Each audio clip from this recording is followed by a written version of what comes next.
Guru. Hi students, welcome to C Guru. మనం exam earnings అనే ఒక ప్రోగ్రాంలో గత వీడియోలో ఇండియన్ జాగ్రఫీ భారతదేశ ఉనికికి సంబంధించి క్విక్ గ్లాన్స్ నెంబర్ 1 కంప్లీట్ చేసుకున్నాం. ఈ వీడియోలో అంటే ఈ క్లాస్లో క్విక్ గ్లాన్స్ 2 గుర్తుపెట్టుకోండి. ఇది మనం డిస్కస్ చేద్దాం. మీ దగ్గర ఆ హ్యాండ్అవుట్ ఉంటే ఒకసారి ఆ హ్యాండ్అవుట్ తీసి దగ్గర పెట్టుకొని చూడండి. ఓకే, ఇప్పుడు ఇక్కడ మీకు చూపిస్తున్నది గమనించండి. భారతదేశం అంతర్జాతీయ సరిహద్దు రేఖలు. భారతదేశం అంతర్జాతీయ సరిహద్దు రేఖలు ఏమిచ్చాడు ఇక్కడ? ఇండియా పాకిస్తాన్కు సంబంధించి రాక్లిఫ్ రేఖ, ఐబిఎల్, ఎల్ఓసి, ఏజీపీఎల్. ఒకవేళ మీకు ఎప్పుడైనా అడిగితే ఇవే ఉంటాయి. అదే ఇండియా బంగ్లాదేశ్ విషయానికి వచ్చినప్పటికీ రాక్లిఫ్ రేఖ, ఇండియా చైనా విషయానికి వచ్చినప్పటికీ మెక్మోహన్ రేఖ, ఎల్ఏసి, ఇండియా ఆఫ్ఘనిస్తాన్కి వచ్చి డ్యూరాండ్ రేఖ. అంటే ఈ కాన్సెప్ట్లో మనం చూసుకోవాల్సింది ఏంటి? మన అంతర్జాతీయ భూ సరిహద్దును పంచుకుంటున్న వివిధ దేశాలతో మనకేమైనా సరిహద్దు రేఖలు ఉన్నాయా, అంటే ఇస్ దర్ ఎనీ డిస్ప్యూట్ అనమాట. అంటే ఏదైనా ఒక వివాదం ఉంటే ఆ వివాదానికి సంబంధించి మనకి ఈ సరిహద్దు రేఖలు మనకు కనిపిస్తాయి. ఓకే, అంటే ఇప్పుడు మనం ఎక్స్ప్లెనేషన్లోకి వెళ్దాం. ఇక్కడ గమనించండి. ఇప్పుడు మనం ఇండియా ఆఫ్ఘనిస్తాన్ తీసుకున్నాం అనుకోండి.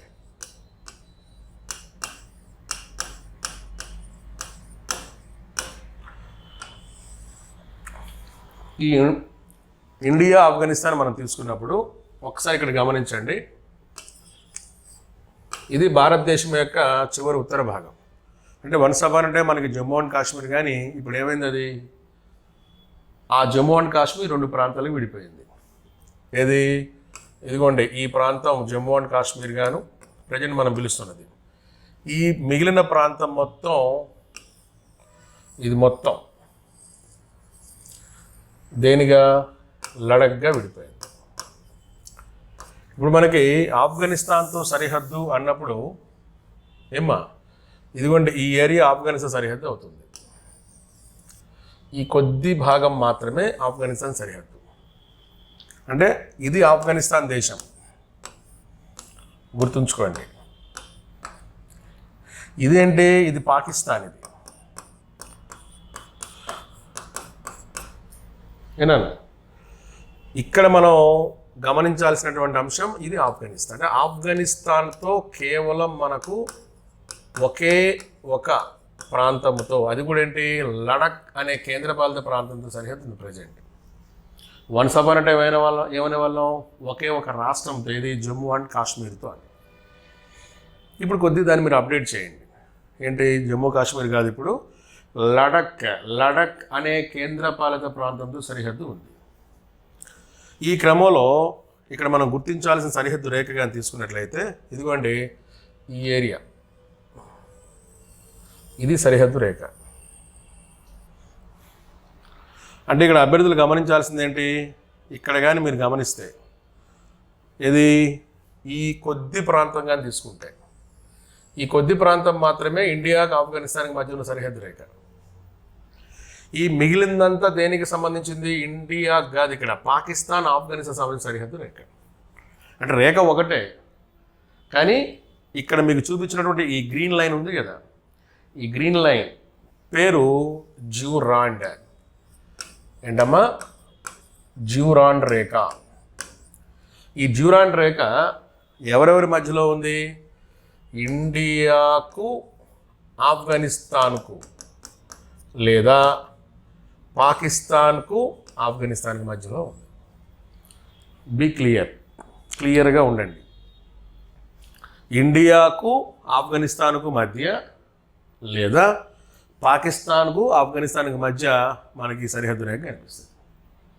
ఓకే, అంటే మన ఇండియాకి సంబంధించి మనం తీసుకున్నప్పుడు ఈ కొద్ది భాగం మాత్రమే ఇండియాకు సంబంధించినటువంటి సరిహద్దు రేఖ అయినప్పటికీ పేరైతే మనకి డ్యూరాండ్.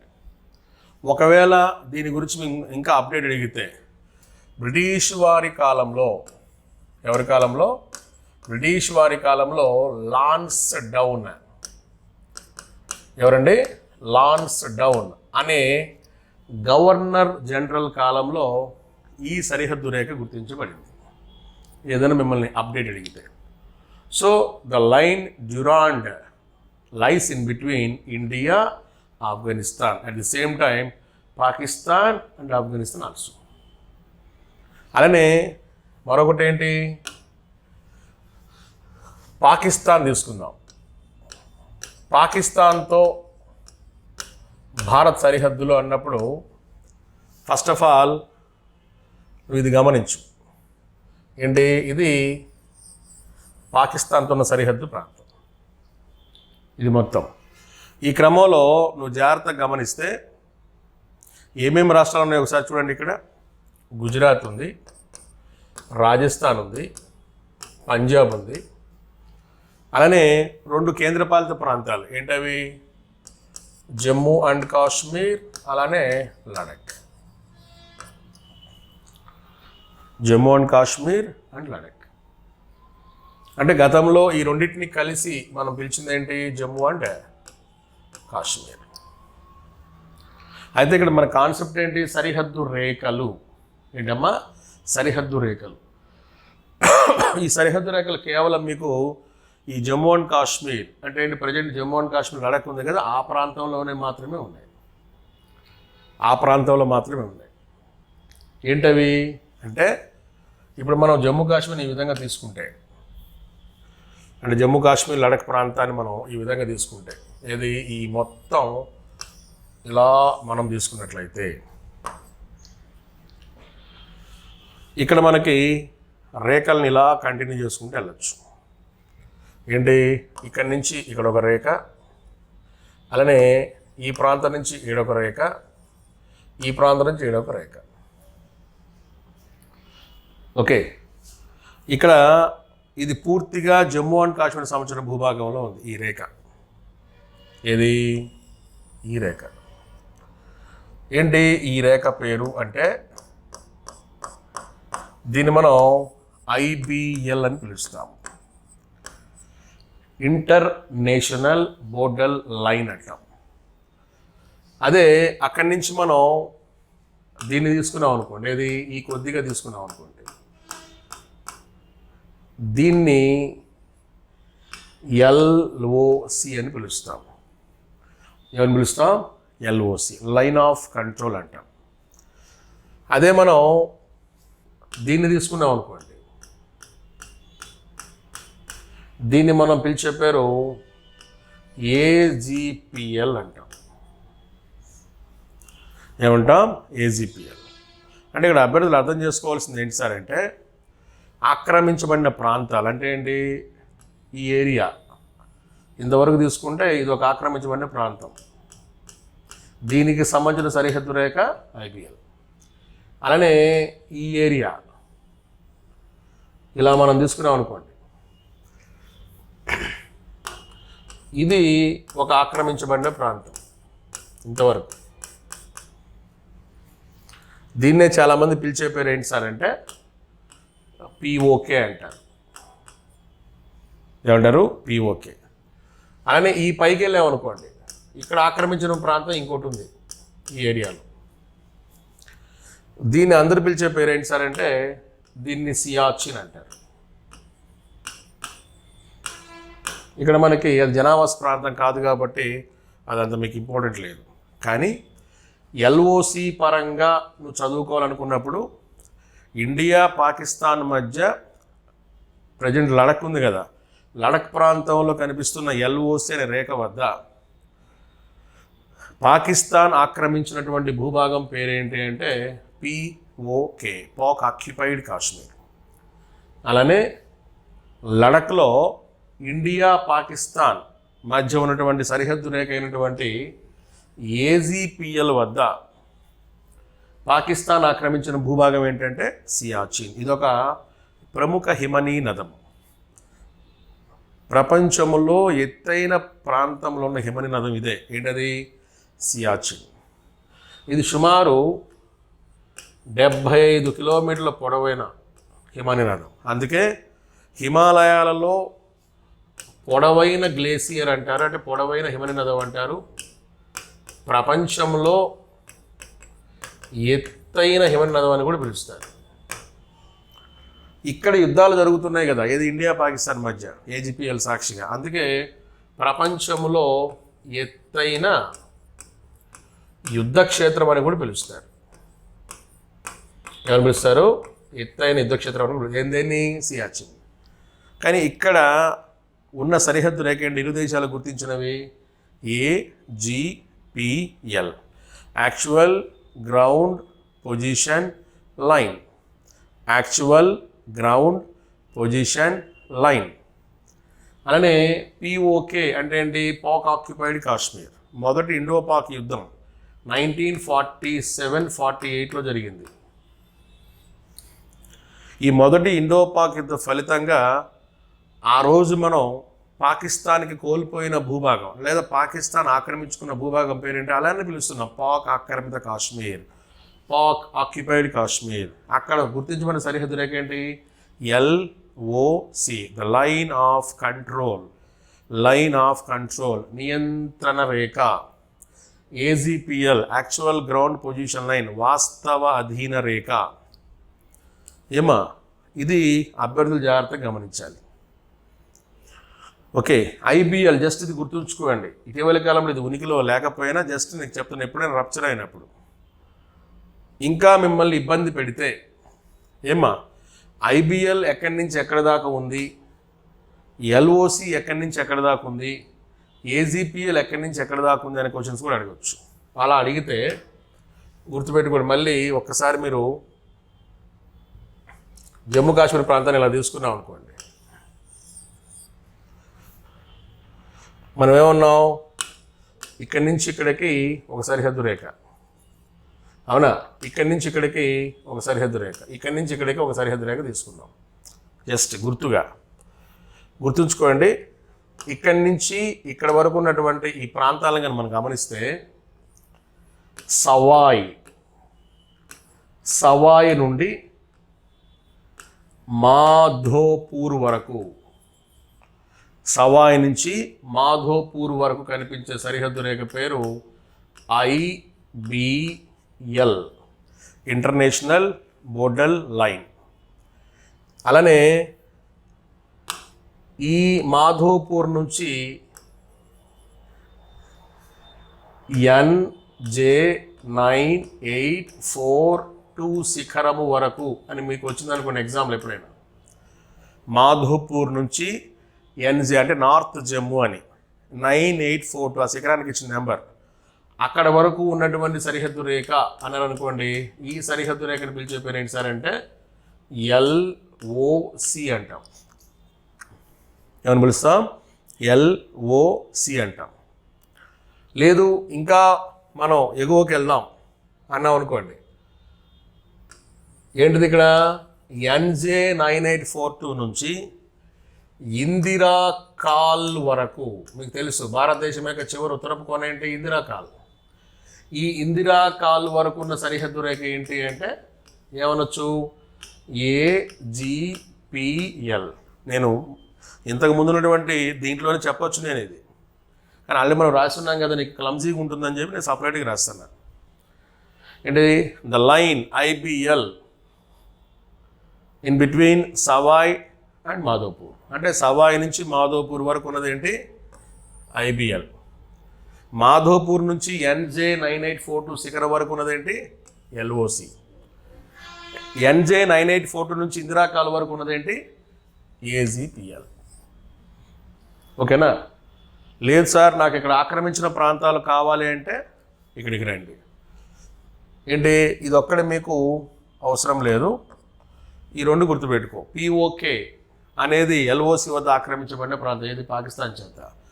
సియాచిన్ పాకిస్తాన్ చేత ఆక్రమించబడిన ప్రాంతం ఎక్కడ? AGPL వద్ద. ఒకవేళ సియాచిన్ మీద మీకు అప్డేట్ అడిగితే ప్రపంచంలో అతి ఎత్తైనటువంటి హిమనీనదము ప్లస్ అతి ఎత్తైన యుద్ధ క్షేత్రము. అక్కడ యుద్ధం చేసుకుంటుంది ఎవరు? ఇండియా, పాకిస్తాన్. అలా కాకుండా హిమాలయాలలో అతి పొడవైన హిమనీనదం అన్నా కానీ దీని పేరే చెప్పాలి. ఏంటి? సియాచిన్. మీకు ఆల్రెడీ చెప్పాను క్లాస్లో. సియాచిన్ అనేది ఒక పర్షియా భాషా పదము. సియాచిన్ అనే పర్షియా భాషా పదానికి అర్థం ఏంటి? A place of roses, a valley of roses, a place of roses, గులాబీల భూమి. ఏ భాష? పర్షియన్ భాషా పదం యాక్చువల్గా ఇది. దానికి ఉన్న అర్థం ఏ ప్లేస్ ఆఫ్ రోజెస్. ఓకే, జాగ్రత్త గమనించండి. అంటే ఇండియా పాకిస్తాన్ గురించి మనం తీసుకున్నప్పుడు అయితే కొంతమందికి డౌట్, సార్ స్టార్టింగ్లో ఒకటి ఉంది కదా, ఏంటది? రాట్లిఫ్ రేఖ అని ఒకటి ఉంది కదా, ఇది చెప్పలేదు అని కొంతమంది చూసుకుంటుంటారు పేపర్లో చూసుకొని. నేను రాయటమే ఫస్ట్ రాట్లిఫ్ రేఖ అని రాశాను. ఏం రైట్? ఈ రాట్లిఫ్ రేఖ అన్నప్పుడు గమనించండి, భారతదేశము 1947 ఆగస్టు 14, ఆగస్టు 15వ తేదీన విడిపోయిన సంగతి మీకు తెలిసిందే యాక్చువల్గా. అంటే ఆగస్టు 14 పాకిస్తాన్ ఏర్పడి ఆగస్టు 15 మనం ఏర్పడింది, అంటే మన భారతదేశం ఏర్పడింది. అంటే ఈ క్రమంలో మీరు కానీ భారత్ని కానీ ఒకసారి గమనించినట్లయితే భారతదేశం అనేది ఇలా తీసుకుంటాం మనం, ఇలా. ఒకసారి జాగ్రత్తగా గమనించండి, ఇది భారతదేశం, అవునా? కానీ ఈ క్రమంలో మీరు జాగ్రత్తగా గమనిస్తే ఇదిగోండి, ఇక్కడ ఏర్పడినటువంటి దేశమే పాకిస్తాన్. కానీ దీన్ని వెస్ట్ పాకిస్తాన్ అనేవాళ్ళు. అలానే ఇక్కడ ఏర్పడిన దేశం ఏది? ఇదిగోండి, ఇది కూడా పాకిస్తానే ఇంతవరకు. దీన్ని ఏమని పిలిచేవాళ్ళు? దీన్ని పిలిచిన పేరేంటి సార్ అంటే ఈస్ట్ పాకిస్తాన్. ఈస్ట్ పాకిస్తాన్. ఇక్కడ మనకి సర్ సిరిల్ రాట్లిఫ్ గుర్తుపెట్టుకోండి, సర్ సిరిల్ రాడ్క్లిఫ్ అనే వ్యక్తి అధ్యక్షతన, సర్ సిరిల్ రాడ్క్లిఫ్ అనే వ్యక్తి అధ్యక్షతన ఈ విభజన జరిగింది. ఈ విభజన జరగడం వల్ల ఏమైంది? ఈ వెస్ట్ పాకిస్తాన్ కావచ్చు, ఈస్ట్ పాకిస్తాన్ కావచ్చు, ఈ మధ్య ఉన్నటువంటి ఈ సరిహద్దు రేఖే ఏమైంది? రాట్లిఫ్ రేఖగా గుర్తించబడింది. అభ్యర్థులు జాగ్రత్తగా గమనించాలి. ఏంటది? ఇదిగోండి, ఇది ఈ సరిహద్దు రేఖ. అలానే ఇది కూడా ఈ సరిహద్దు రేఖ. ఇక్కడ మీకు చూపించిన ఈ ఎల్లో లైన్ ఉంది కదా, దీని పేరే Radcliffe line. So at the formation of our India, అంటే భారతదేశము ఫామ్ అయ్యేటప్పుడు, లేదా పాకిస్తాన్ ఫామ్ అయ్యేటప్పుడు, లేదా ఈ రెండు దేశాలు ఏర్పడేటప్పుడు ఈ ఏర్పాటుకు కారణమైనటువంటి రాట్లిఫ్ అనే వ్యక్తి యొక్క పేరునే అక్కడ పెట్టడం జరిగింది. అంటే ఏంటి? ఇక్కడ చూపిస్తున్న ఎల్లో లైన్ పేరు రాట్లిఫ్. అదేంటి? ఆ రోజున వెస్ట్ పాకిస్తాన్కు ఇండియాకు మధ్యలో ఉన్నది, అలానే ఈస్ట్ పాకిస్తాన్ ఇండియా మధ్యలో ఉంది. తర్వాత ఏమైంది? ఈస్ట్ పాకిస్తాన్ మీకు తెలుసు, మీకు 1971లో బంగ్లాదేశ్గా ఫామ్ అయింది. ఈ బంగ్లాదేశ్గా ఫామ్ అయ్యేటప్పుడు మనం ఏమంటున్నాం? బంగ్లాదేశ్కు ఇండియాకు మధ్యలో ఉన్నది కూడా ఏమంటున్నాం? రాట్లిఫ్ లైన్ అంటాం. సో అభ్యర్థులు జాగ్రత్తగా గమనించాలి. ఈ రాట్లిఫ్ లైన్ మీద మిమ్మల్ని ఎప్పుడైనా క్వశ్చన్స్ అడిగితే ఏ దేశాల మధ్యలో ఉందంటే ద ఫస్ట్ ఆప్షన్ ఏంటి? ఇండియా, పాకిస్తాన్. ఎందుకంటే బంగ్లాదేశ్ కూడా ఒకప్పుడు పాకిస్తానే కాబట్టి ప్లీజ్ మేక్ సెన్స్, కొద్దిగా సెన్స్ కలిగి ఉండండి. ఇండియా పాకిస్తాన్ మధ్య ఉన్నది Radcliffe line, there is no doubt. But once upon a time Pakistan 2 countries and 2 ఏరియాస్గా ఉండేది కాబట్టి మనం చదివాం. కానీ 1971 నుంచి ఈస్ట్ పాకిస్తాన్ ఏమైంది? బంగ్లాదేశ్గా మారింది. కాబట్టి ఈరోజు నువ్వు చదివేది ఏంటి? రాట్లిఫ్ లైన్ అనిగా నువ్వు చదివే పని అయితే ఏమ్మా ఇలా చదువుకోవాలి. ఏది? ఇది ఇండియాకు పాకిస్తాన్కు మధ్య ఉంది, అలానే ఇండియాకు బంగ్లాదేశ్కు మధ్య కూడా ఉన్నది అని చదవచ్చు. అయితే ఇక్కడ అభ్యర్థులు గమనించాల్సిన మరొక అంశం ఏంటి సార్ అంటే, ఎప్పుడైనా మీరు దీన్ని కొద్దిగా కీన్గా అబ్జర్వ్ చేసి చూడండి. ఇలా కీన్గా అబ్జర్వ్ చేసి చూస్తే మీకు ఒక సపరేట్ బిట్ ఒకటి మీరు గమనించవచ్చు. ఏంటి, ఇక్కడ మనం పాకిస్తాన్ ఊహించుకున్నాం అనుకోండి అమ్మా. ఈ పాకిస్తాన్కి సంబంధించినటువంటి సరిహద్దు రేఖలు కానీ నువ్వు చూస్తే, ఇదిగోండి ఇటు ఒక సరిహద్దు రేఖ ఉంది, ఇందాక మనం చదువుకున్నాం. ఈ సరిహద్దు రేఖ పేరేంటి, డ్యూరాండ్. కానీ ఇటున్న సరిహద్దు రేఖ పేరేంటి గమనించండి, ఇదేంటి, Ratliff. am I right? Okay, ఇటు ఉన్నది రాట్లిఫ్, అటువైపు ఉన్నదేంటి, డ్యూరాండ్. కానీ ఇక్కడికి రండి, ఇక్కడ మనం ఇలా తీసుకున్నట్లయితే ఇది కూడా ఏంటి, రాట్లిఫే. నేనేం చెప్పదలుచుకున్నాను అంటే, ప్రజెంట్ పాకిస్తాన్కి రెండు వైపులా రెండు సరిహద్దు రేఖలు ఉన్నాయి. ఏంటది, ఒకటి డ్యూరాండ్, ఒకటి రాట్లిఫ్. కానీ if you go to Bangladesh area, Bangladesh అనేది రెండు సరిహద్దు రేఖలు కలిగి లేదు, ఒకే ఒక సరిహద్దు రేఖను కలిగి ఉన్నది. ఏంటది, రాట్లిఫ్. చుట్టూ కలిగి ఉన్నది. అంటే మిమ్మల్ని క్వశ్చన్ అడగచ్చు రేపు, రాట్లిఫ్ రేఖ చేత ఆవరించబడిన దేశం ఏమిటి? రాట్లిఫ్ రేఖ చేత ఆవరించబడిన దేశం ఏమిటి? ఏంటి ఆ దేశం? బంగ్లాదేశ్. ఆ క్వశ్చన్ అడిగినప్పుడు టక్కన నీకు పాకిస్తాన్ చెప్పాల్సిన అవసరం లేదు, రాదు కూడా. కారణం ఏంటి, Pakistan having 2 lines both sides, ఒకవైపున డ్యూరాండ్, ఇంకోవైపున రాట్లిఫ్. కానీ బంగ్లాదేశ్ అలా కాదు. బంగ్లాదేశ్కి ఇరువైపులు ఏముంది, చుట్టూ ఏముంది, కేవలం రాట్లిఫ్ లైన్ ఉంది. ఇది అభ్యర్థులు గమనించాలి. ఓకేనా? So the most important thing. కాబట్టి ఇక్కడ మీరు సరిహద్దు రేఖలు చదువుకునేటప్పుడు ఇండియాకు పాకిస్తాన్ అన్నప్పుడు కొద్దిగా మీరు జాగ్రత్తగా ఉండాలి. ఏనా? ఏంటి, జనరల్గా మనం తీసుకుంటే సరిహద్దు రేఖలు ఇవి IBL, LOC, AZPL. అలానే అవి ఎక్కడి నుంచి ఎక్కడ దాకా ఉన్నాయండి, ఈ ప్లేసెస్ చూసుకోండి. అలానే నాకు రాట్లిఫ్ రేఖ గురించి నాకు అప్డేట్ కావాలి సార్ అంటే ఇది చూసుకోండి. రాట్లిఫ్ రేఖ మీద మాత్రమే క్వశ్చన్ అడిగినప్పుడు రాట్లిఫ్ రేఖ చేత మాత్రమే చుట్టబడి ఉన్నటువంటి దేశం ఏంటి, బంగ్లాదేశ్. ఓకేనా? ఇంకా అక్కడి నుంచి మనం ఇంకో కాన్సెప్ట్కి వద్దాం. ఏంటది, చైనా. చైనా తీసుకున్నాం అనుకోండి, ఇది చైనా బోర్డర్. ఈ చైనా బోర్డర్ మనం తీసుకున్నప్పుడు చైనాకు సంబంధించిన సరిహద్దు రేఖలు కానీ తీసుకుంటే, ఇదిగోండి ప్రజెంట్ ఇక్కడ ఉన్న కేంద్రపాలిత ప్రాంతం లడక్. ఈ లడక్ తర్వాత ఇక్కడ ఉన్న కేంద్రపాలిత ప్రాంతం కాదు, ఇది రాష్ట్రం. ఏంటి, హిమాచల్ ప్రదేశ్. ఇదేంటి, ఉత్తరాఖండ్. ఏంటమ్మా, ఉత్తరాఖండ్. ఇదేంటి, సిక్కిం. ఇదేంటి, అరుణాచల్ ప్రదేశ్. సింపుల్గా మనం రాస్తే కోడ్ ఏంటి మీకు చెప్పాను, ఎల్ ఉషా. మీ పుస్తకాలు తీసి చూడండి, నేను చెప్పిన నోట్స్లో మీకు కనిపిస్తుంది.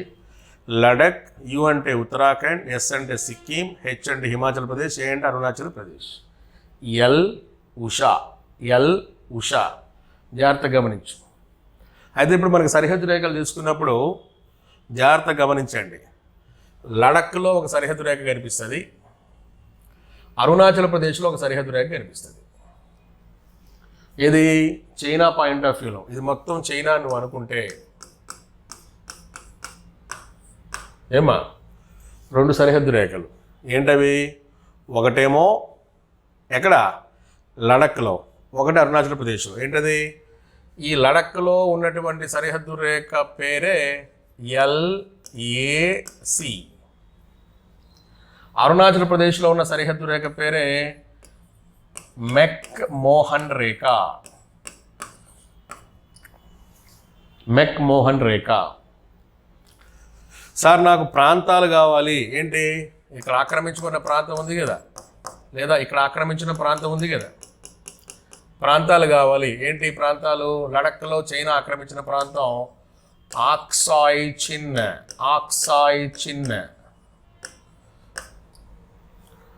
అరుణాచల్ ప్రదేశ్లో ఆక్రమించబడిన ప్రాంతం సమద్చెంగ్.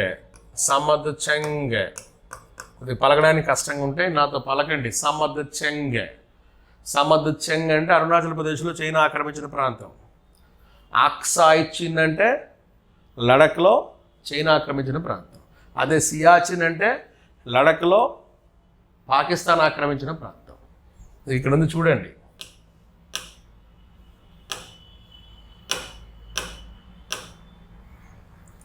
ఇక్కడ ఉంది కదా, ఈ లడఖ్లో పాకిస్తాన్ ఆక్రమించిన ప్రాంతం తీసుకుంటే మనకి సియాచిన్ వస్తుంది. ఇది సియాచిన్ ఏరియా.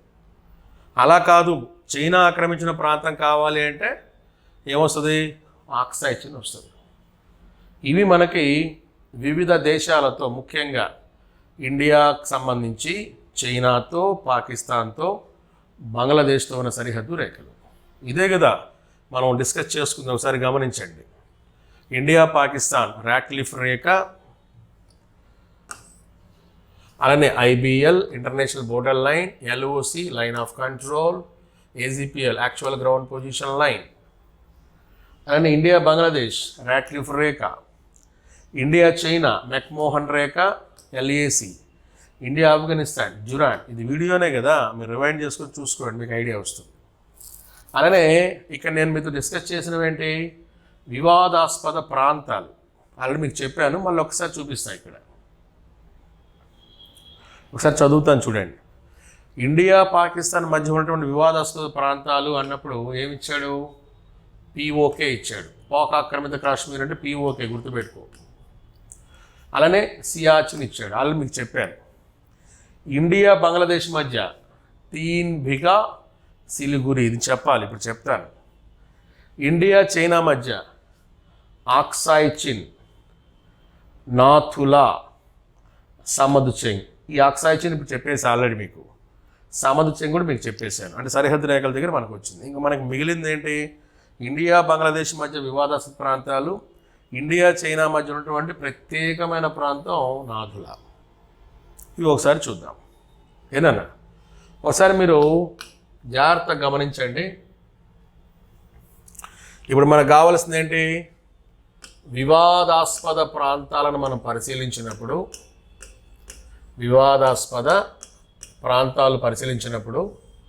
బంగ్లాదేశ్కు సంబంధించి అంటున్నా, అంతేగా. ఫస్ట్ ఆఫ్ ఆల్ మీరు బంగ్లాదేశ్ డయాగ్రామ్ తీసుకోండి. ఇదిగోండి, ఇది బంగ్లాదేశ్, అవునా? సరే, ఇంకొద్దిగా మనం చిన్నది తీసుకుందాం. ఇది బంగ్లాదేశ్, అవునా? దీని చుట్టూ ఉన్నటువంటి ఇండియాని కానీ మనం తీసుకున్నాం అనుకోండి, ఇలా ఉంటుంది ఇండియా. ఇది ఇండియా. అయితే మన ఇండియాకు సంబంధించి వెస్ట్ బెంగాల్ స్టేట్ ఇట్లా వెళ్ళిపోతుంది, ఇట్లా వెళ్ళి ఇట్లా కలుస్తుంది. అలానే అక్కడ కనిపించే ఈశాన్య రాష్ట్ర సరిహద్దు ఏంటి? ఇది ఇలా వచ్చి ఇట్లా కలుస్తుంది. గుర్తుంచుకోండి, ఈ బ్లాక్ షేడ్లో ఉన్న దాని పేరు అస్సాం, ఈ రెడ్ షేడ్లో ఉన్న దాని పేరు వెస్ట్ బెంగాల్. అంటే ఇప్పుడు ఈ ప్రాంతం మొత్తంగానే మనం తీసుకున్నట్లయితే ఇదేంటి? ఈశాన్య రాష్ట్రాలు. అయితే ఈశాన్య రాష్ట్రాల్లోకి వెళ్ళాలి అంటే నీకు యాక్సెస్ ఈ కొద్దిగా ఉంది, గమనించండి. ఏది? ఈ కొద్దిగా ఉంది, అవునా? ఎటువంటి పరిస్థితుల్లో కూడా మన భారతదేశం యొక్క భూభాగము కాకుండా ఈశాన్య రాష్ట్రాలకు పోవాలంటే ఇక్కడ బంగ్లాదేశ్ సాయం తీసుకోవాలి, లేదా ఇటు భూటాన్ వెళ్ళి భూటాన్ నుంచి వెళ్ళాలి. కానీ ఎవరి సాయం తీసుకోకుండా మనము స్వేచ్ఛగా వెళ్ళగలిగిన మార్గం ఏంటి? ఇక్కడ చూపించిన యారో మార్క్స్. ఈ యారో మార్క్స్ ఉన్న ఈ ప్లేస్ పేరే సిలిగురి. ఏంటి ఈ ప్లేస్ పేరు? సిలిగురి. ఇండియా బంగ్లాదేశ్ సంబంధించినటువంటి కీలకమైన ప్రాంతం ఇది. ఇది చూడటానికి కుక్కమూతి ఆకారంలో ఉంటుంది.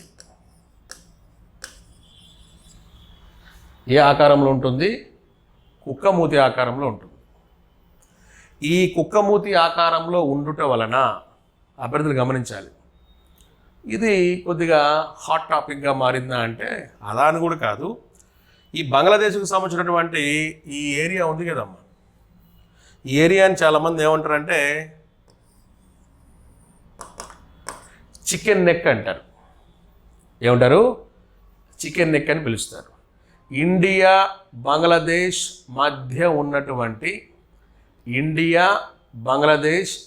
ఉన్నటువంటి లేదా భారత ప్రధాన భూభాగం నుంచి ఈశాన్య రాష్ట్రాల్లోకి ప్రవేశించడానికి బంగ్లాదేశ్ చికెన్ నెక్ వద్ద ఉన్నటువంటి కీలకమైన కుక్కమూతి ఆకారపు ప్రదేశాన్ని ఏమని పిలుస్తారు అని అడిగినప్పుడు మీరు పెట్టాల్సిన ఆన్సర్ ఏంటి? సిలిగురి.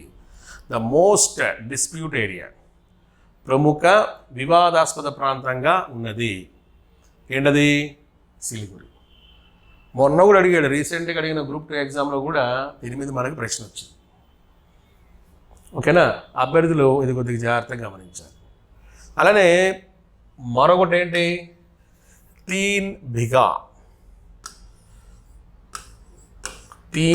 బిఘా.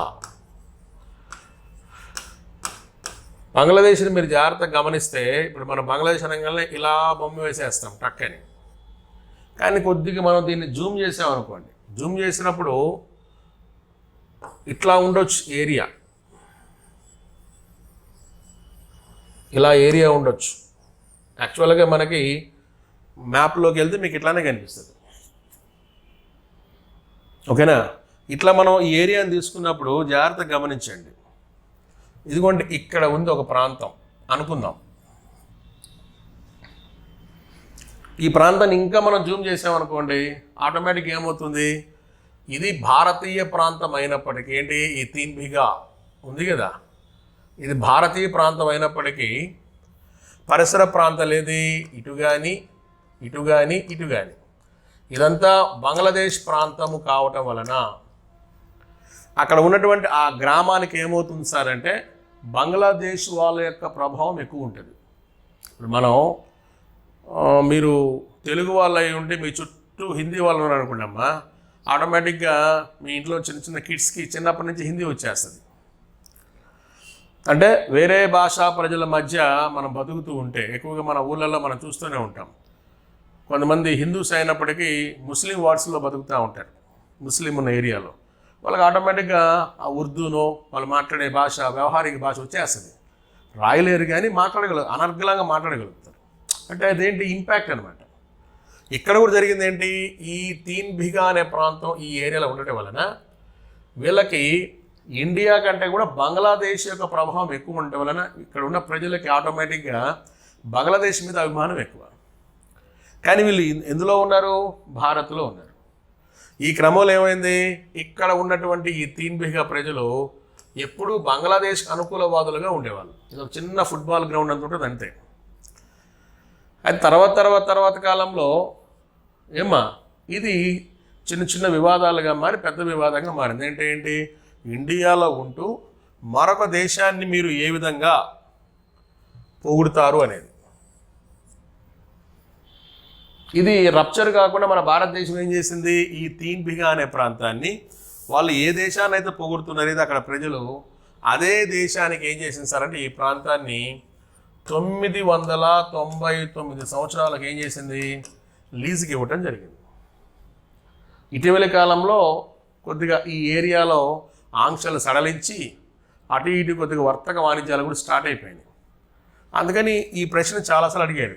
ఇండియా బంగ్లాదేశ్ మధ్య ఉంటూ భారత్కు సంబంధించినటువంటి ఏ భూభాగాన్ని బంగ్లాదేశ్కు మన దేశం 999 సంవత్సరాల పాటు లీజుకి ఇచ్చింది అన్నప్పుడు గుర్తుంచుకోండి, 3 బిఘా లేదా 3 బిఘా కారిడార్ ఏ దేశాల మధ్యలో ఉన్నది? ఇండియా బంగ్లాదేశ్ గుర్తుపెట్టుకోవాలి. ఓకే, అలానే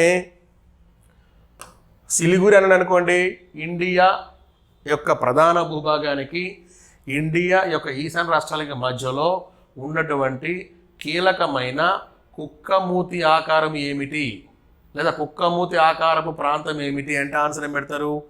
సిలిగురి. ఇది బంగ్లాదేశ్ యొక్క ఏ ప్రాంతం దగ్గర ఉన్నది అంటే ఆన్సర్ ఏం పెడతారు? Chicken neck. చికెన్ నెక్ గుర్తుపెట్టుకోవాలి, చికెన్ నెక్. చూడండి, బంగ్లాదేశ్ జాగ్రత్త చూస్తే ఓ బొచ్చు పీకిన కోడిలాగే ఉంటుంది. ఇదిగోండి ఇవి రెండు వింగ్స్ అనుకోవచ్చు, ఇదిగోండి ఇది నెక్ అనుకోవచ్చు. అదే మనకు అడిగి.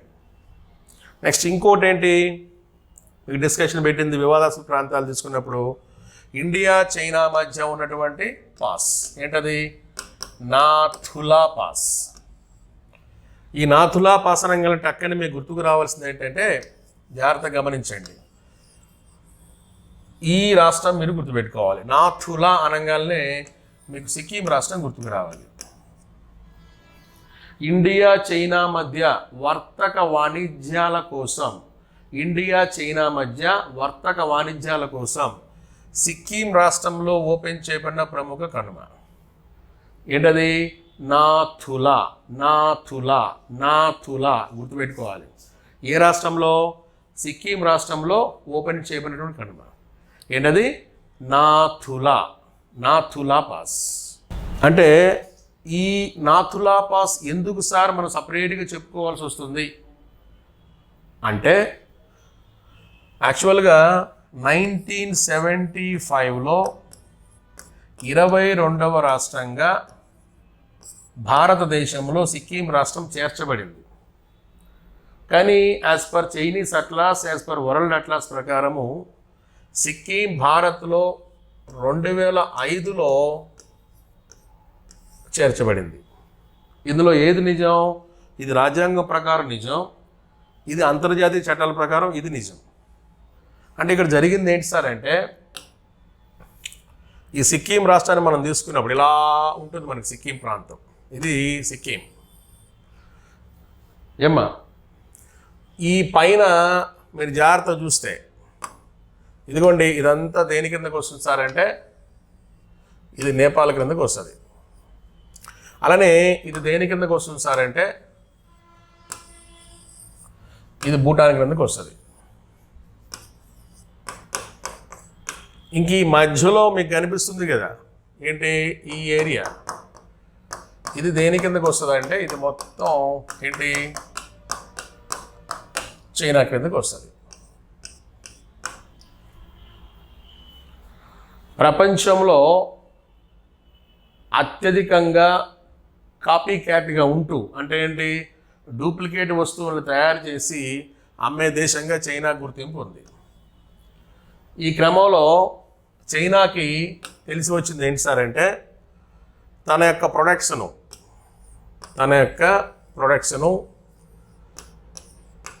ప్రపంచం మొత్తం అమ్మినా ఒకటేంటి, ఈ చైనా దేశానికి తన ప్రొడక్ట్స్ని ప్రపంచం మొత్తం అమ్మినా ఒకటే,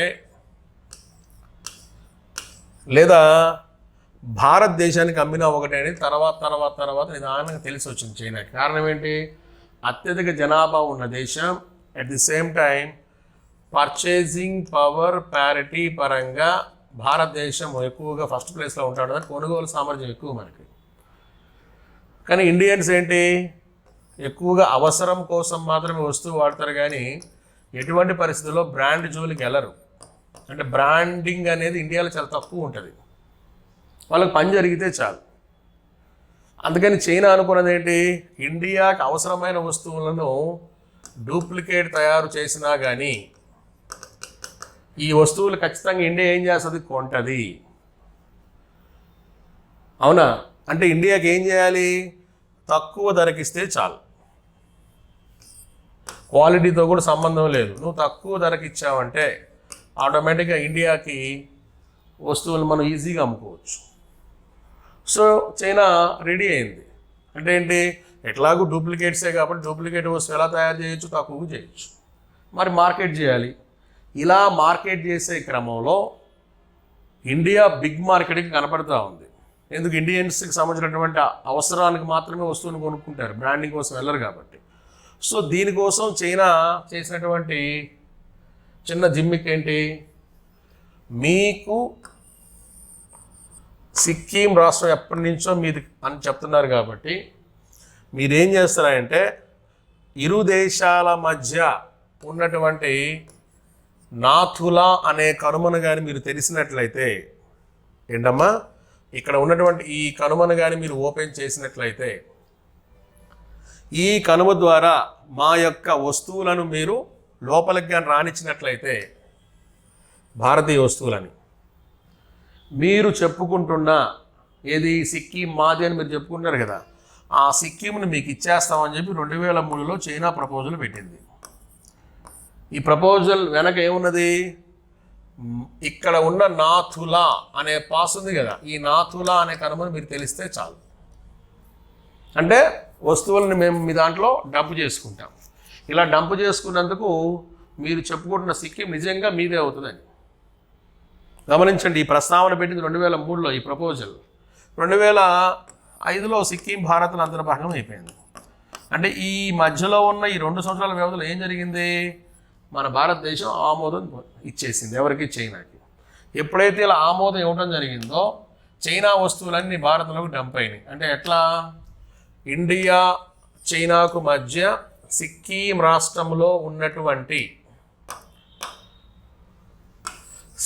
రాష్ట్రంలో ఉన్నటువంటి నాథులా అనే కనుమను తెరవటం ద్వారా, ఏ కనుమ, నాథులా అనే కనుమను తెరవటం ద్వారా సిక్కిం అనేది భారత్లో అంతర్భాగంగా చైనా ఒప్పుకోవడం జరిగింది. ఇలా ఒప్పుకోవడం వల్ల ఏమైంది అంటే చైనా వస్తువులన్నీ నాథులా పాస్ ద్వారా భారత్లోకి ఏమైనాయి, డంప్ అయిపోయింది. సో ఇంత ఇష్యూ జరిగింది కాబట్టి సింపుల్ క్వశ్చన్ ఏంటి, నాథులా కనుమ ఏ రాష్ట్రంలో ఉంది, సిక్కిం. ఇంకా మీరు మీ క్లాసులో ఇంకా చెప్పాను, చైనా యాటిట్యూడు, అలానే ఇండియా యాటిట్యూడు, అలానే గ్రాస్ కట్ అండ్ థీరీ అంటే ఏంటి, అంటే గౌతమ్ మాధుర్ చెప్పిన థీరీస్ వివరాలు, భారత ఆర్థిక వ్యవస్థ ఏ విధంగా కుదేలవుతుంది, చైనా ఆర్థిక వ్యవస్థ ఏ విధంగా పటిష్టంగా మారుతుంది, ఈ క్రమంలో నాథులా కనుమ వలన భారతదేశానికి ఎంత నష్టం వచ్చింది వాణిజ్యపరంగా, ఇవన్నీ మనం డిస్కస్ చేసుకున్నాం క్లాస్లో. కానీ ఇది క్విక్ గ్లాన్స్ కదా, కొద్దిగా జాగ్రత్త చూసుకోండి, ఓకేనా, జాగ్రత్త గమనించాలి. అలానే మిగతా అన్నీ మనం చదువుకున్నాయేగా, ఏది ఈఓకే చదివాం, సియాచిన్ చదివాం, ఇప్పుడు 3 బీగా చెప్పేశాను, సిలిగురి చెప్పేశాను, ఆక్సైజిన్ చదువుకున్నాం, నాథులా అండ్ సంబంధించాం. ఓకే, అలానే రాష్ట్రాలు కనుమలు ఏంటమ్మా, రాష్ట్రాలు కనుమలు ఇవి మీరు బడ్డీ పట్టాల్సిందే, జాగ్రత్తగా గమనించండి. ఇక్కడే నేను డ్రా చేసి చూపిస్తాను మీకు. ఇప్పుడు ఇక్కడ మనం హిమాచల్ ప్రదేశ్ తీసుకున్నాం అనుకోండి, హిమాచల్ ప్రదేశ్ తీసుకుంటే ఇదిగోండి, ఇది హిమాచల్ ప్రదేశ్ ప్రాంతం. ఈ హిమాచల్ ప్రదేశ్లో మీకు కనిపించినటువంటి కనుమలు అన్నప్పుడు ఇవి 2 వస్తాయి. ఏంటి, షిప్కిలా, బారాలాచాలా, షిప్కిలా, బారాలాచాలా, షిప్కిలా, బారాలాచాలా. మరొక వీడియోలో నేను కనుమల ఉపయోగాల మీద ఒక క్విక్ గ్లాన్స్ చేస్తాను, గుర్తుపెట్టుకోండి. హిమాచల్ ప్రదేశ్లో ఉన్నటువంటి కనుమలు ఏంటి, షిప్కిలా, బారాలాచాలా. ఇందులో షిప్కిలా బాగా గుర్తుపెట్టుకోండి, భారత్లోకి సట్లెజ్ నది ప్రవేశించినటువంటి కనుమ. అంటే సట్లెజ్ ఇక్కడి నుంచి ఈ కనుమ ద్వారా లోపలికి వచ్చిన తర్వాతనే వెళ్ళిపోతుంది.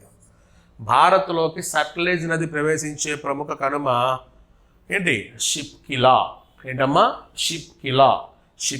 కాబట్టి హిమాచల్ ప్రదేశ్ అంటే షిప్కిలా, బారాలాచాలా. నెక్స్ట్ అలానే రెండవది చూడండి, రెండవది ఏంటి, ఉత్తరాఖండ్ రాష్ట్రాన్ని కానీ మీరు జాగ్రత్తగా గమనిస్తే ఇదిగోండి, ఇది మీకు ఉత్తరాఖండ్ కిందకి వస్తుంది. ఈ ఉత్తరాఖండ్లో ఇవన్నీ వస్తాయి మనకి, నిథిలా, థగలా, లిపులేకి, మనా, క్లాంగ్లా. మీకు ఈజీ గుర్తుపెట్టుకోవాలంటే నిథిలా అని రాశారు కదా, ఇందులో నీ అంటే నిథిలా, థా అంటే థగలా, లా అంటే లిపులేకి. ఈ 3 ఒకేసారి నువ్వు కవర్ చేసేసేయచ్చు. నిథిలా అనే పేరు గుర్తుంటే చాలు, గుర్తుంచుకోండి. ఉత్తరాఖండ్ నిథిలా, సిక్కిం నాథులా, సిక్కిం నాది, ఉత్తరాఖండ్ నీది అని ఒక కోడ్ అనమాట. ఉత్తరాఖండ్ నీది అంటే నిథిలా, నిథిలాలో నీ అంటే నిథిలా, థా అంటే తగల, లా అంటే లిపులేకి అని ఒక షార్ట్ కట్ అనమాట. ఇంకా తర్వాత ఏంటి మన అండ్ క్లాంగ్లా, అక్కడ ఉత్తరాఖండ్. బట్టి పట్టాల్సిందే, కొన్ని తప్పదు. ఎక్స్ప్లెనేషన్ ఉన్న చోట ఖచ్చితంగా మీకు చెప్తాను, గుర్తుండడం కోసం చెప్తున్నా. నిథిలా నాథులా తీసుకున్నాం అనుకోండి, ఈజీ గుర్తుండాలంటే సిక్కిం నాది, ఉత్తరాఖండ్ నీది అని ఒక కోడ్ పెట్టుకున్నాం అనుకోండి. సిక్కిం నాది అంటే నాథులా, ఉత్తరాఖండ్ నీది అంటే నిథిలా. అదే ఉత్తరాఖండ్లో ఉన్న నిథిలా అనే పదాన్ని విడదీసి రాస్తే నీ ఫర్ నిథిలా, థా ఫర్ తగలా, లా ఫర్ లిపులేకి. ఆ తర్వాత మీకు ఓపిక ఉంటే ఏం చేస్తారు, మిగతా రెండు చూసుకోండి. ఏంటవి? లిపులేకి అంటున్నా, ఈ రెండు చూసుకోండి. మన క్లాంగ్లా, మన క్లాంగ్లా. ఆల్రెడీ సిక్కిం మీకు చెప్పాను, నాథులా. నాథులాతో పాటు వీలుంటే ఈ రెండు ఇంకోటి కూడా గుర్తుపెట్టుకోండి. ఏంటది? జెలిఫ్లా. ఏంటది? జెలిఫ్లా. చెప్పాను కదా, కనుమలు ఉపయోగాలు వచ్చినప్పుడు వీటి గురించి నీట్గా ఎక్స్ప్లెయిన్ చేస్తాను. ఇంకా మనకు మిగిలింది ఏంటి? అరుణాచల్ ప్రదేశ్. ఈ అరుణాచల్ ప్రదేశ్ గారు మనం తీసుకుంటే ఇవి రెండు వస్తాయి, బొమ్మిడిలా, భమ్లా. బొమ్మిడిలాకి ఉన్న మరొక పేరేంటి? బమ్లా. అలానే థాలు, థాలు గుర్తుంచుకోవాలి. కాబట్టి రాష్ట్రాలు కనుమలు అన్నప్పుడు కొద్దిగా జాగ్రత్త గుర్తు. ఇంకా చాలా ఉన్నాయి. జమ్మూ అండ్ కాశ్మీర్ లడఖ్ ప్రాంతంలో జోజిలా, బుర్జిలా, బనీహాల్, కార్డుంగులా, కారకోరం, అఘిల్ ఇట్లా కొన్ని ఉన్నాయి. కానీ ఈ కీలకం, మళ్ళీ దీని మీద ఉపయోగాలు చెప్పినప్పుడు మీకు ఇంకొద్దిగా ఇన్డెప్త్గా తీసుకెళ్తాం. ఓకేనా? నెక్స్ట్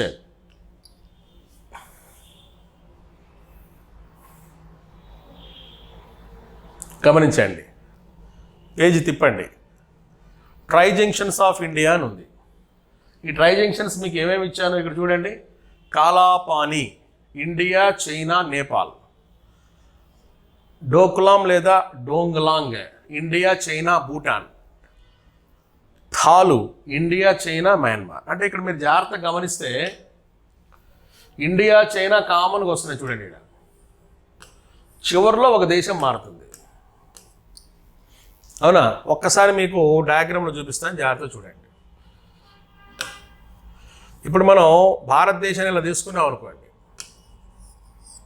ఇలా భారతదేశాన్ని తీసుకున్నప్పుడు మనకి ఇక్కడ ఇండియా, చైనా కామన్ కనిపిస్తున్నాయి. కొత్తగా ఏం కనిపించాయి నీకు? ఇదిగోండి, నేపాల్ ఒకటి కనిపించింది, భూటాన్ ఒకటి కనిపించింది, మయన్మార్ ఒకటి కనిపించింది. అవునా? ఈ క్రమంలో ఇండియాను, చైనాను కలుపుతూ ఇదిగోండి నేపాల్ని కలుపుతూ ఒక కనుమ, అలానే ఇండియాను, చైనాని కలుపుతూ భూటాన్ని కలుపుతూ ఒక కనుమ, అలానే ఇండియాను, చైనాను కలుపుతూ మయన్మార్ను కలుపుతూ ఒక కనుమ. అంటే ఇక్కడ ఉన్నటువంటి ఈ కనుమ పేరు ఏంటి సార్ అంటే కాలాపాని. ఏంటన్నా? కాలాపాని. అంటే ఇక్కడ మీకు ఏమొస్తుంది?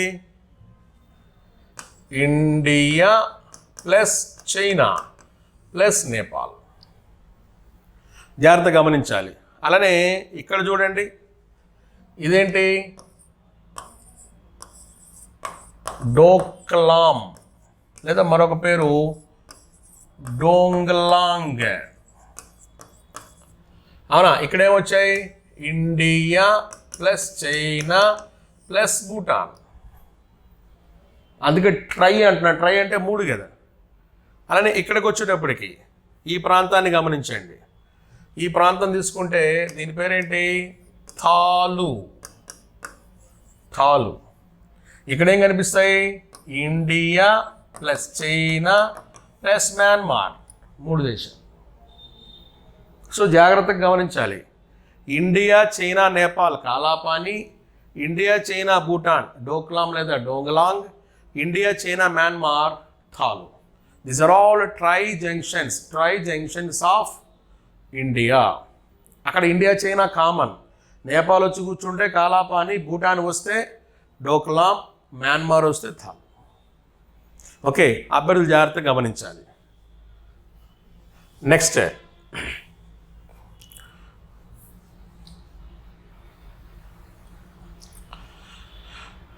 భారత్ అంతర్జాతీయ భూ సరిహద్దులు ఆల్రెడీ మీకు చెప్పిందే. జస్ట్ ఇక్కడ ఆ పొడవు, పంచుకునే దేశాలు, పంచుకునే రాష్ట్రాలు, పంచుకునే కేంద్రపాలిత ప్రాంతాలు, పంచుకునే జిల్లాలు. ఏమ్మా ఒకసారి ఇక్కడ చూడండి, చూస్తే మీకే అర్థమవుతుంది. ఇప్పుడు మనం ఇలా తీసుకుంటే నిన్న కూడా ఏది క్విక్ గ్లాన్స్ 1లో కూడా నేను ఇది చెప్పాను, కానీ మళ్ళీ ఒకసారి చూద్దాం ఇక్కడ, ఎందుకంటే కొద్దిగా డిఫరెంట్ డేటా వచ్చింది కదా.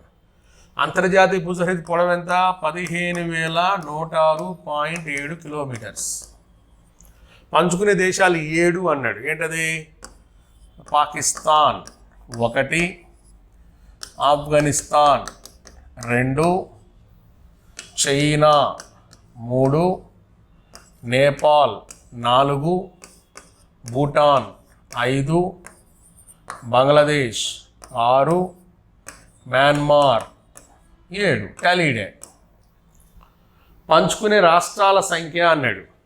పంచుకునే రాష్ట్రాల సంఖ్య అన్నప్పుడు జాగ్రత్తగా గమనించండి. ఏంటది?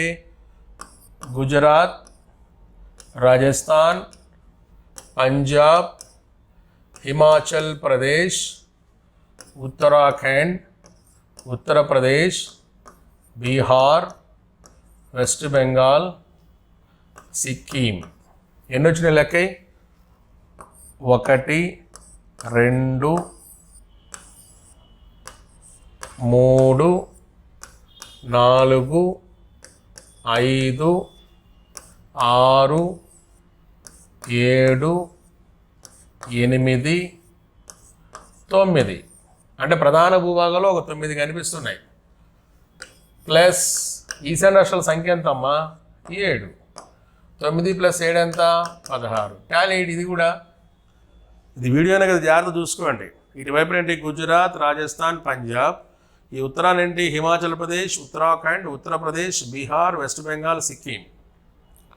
ఏమ్మా ఈశాన్య రాష్ట్రాలన్నీ 7, మొత్తం ఎన్ని? 16. అంటే పంచుకున్న రాష్ట్రాల సంఖ్య 16. అలానే కేంద్రపాలిత ప్రాంతాల సంఖ్యకి వెళ్తే ఇదిగోండి, జమ్మూ అండ్ కాశ్మీర్ 1, లడక్ 1. అంటే స్టేట్స్ మీకు 16 అయినప్పుడు యూటీస్ ఎన్ని అయినాయి? 2. యూటీస్ ఎన్ని? 2. అలానే ఈ యూటీస్ కానీ స్టేట్స్ కానీ మొత్తం కలుపుకుంటే అందులో ఉన్న జిల్లాల సంఖ్య 92 జిల్లాలు ఉంటాయి.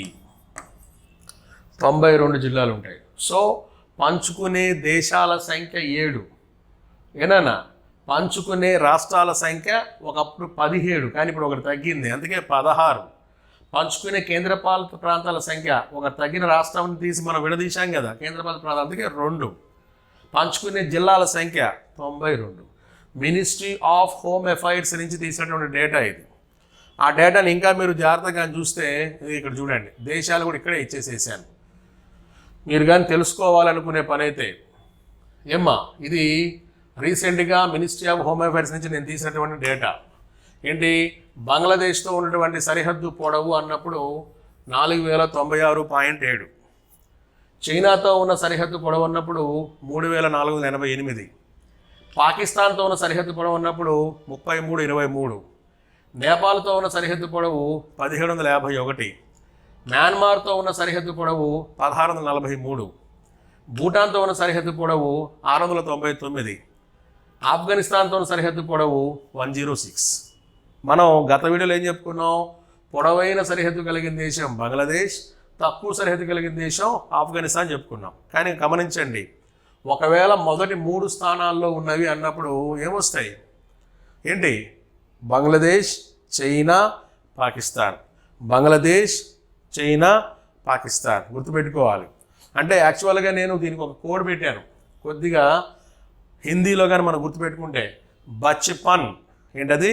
బచ్పన్ అని గుర్తుపెట్టుకోండి. బచ్పన్ అంటే బా అంటే బంగ్లాదేశ్, చా అంటే చైనా, పా అంటే పాకిస్తాన్, అన్న అంటాం కదా బచ్పన్.